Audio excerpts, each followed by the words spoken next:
بسم الله الرحمن الرحيم. يا أيها المزمل قم الليل إلا قليلا نصفه أو انقص منه قليلا أو زد عليه ورتل القرآن ترتيلا إنا سنلقي عليك قولا ثقيلا إن ناشئة الليل هي أشد وطئا وأقوم قيلا إن لك في النهار سبحا طويلا واذكر اسم ربك وتبتل إليه تبتيلا رب المشرق والمغرب لا إله إلا هو فاتخذه وكيلا واصبر على ما يقولون واهجرهم هجرا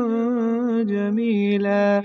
وذرني والمكذبين أولي النعمة ومهلهم قليلا إن لدينا أنكالا وجحيما وطعاما ذا غصة وعذابا أليما يوم ترجف الأرض والجبال وكانت الجبال كثيبا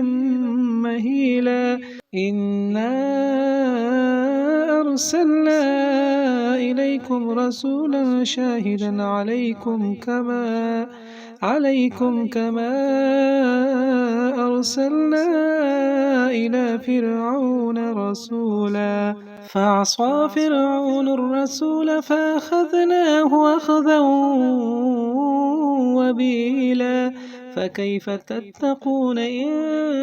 كفرتم يوما يجعل الولدان شيبا السماء منفطر به كان وعده مفعولا إن هذه تذكرة فمن شاء اتخذ إلى ربه سبيلا إن ربك يعلم أنك تقوم أدنى من ثلثي الليل ونصفه وثلثه وطائفة من الذين معك والله يقدر الليل والنهار علم أن لا تحصوه فتاب عليكم فاقرؤوا ما تيسر من القرآن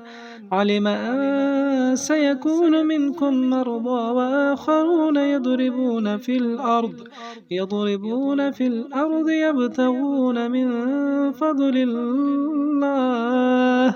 وآخرون يقاتلون في سبيل الله فاقرؤوا ما تيسر منه وأقيموا الصلاة وآتوا الزكاة وأقرضوا الله قرضا حسنا وما تقدموا لأنفسكم من خير تجدوه عند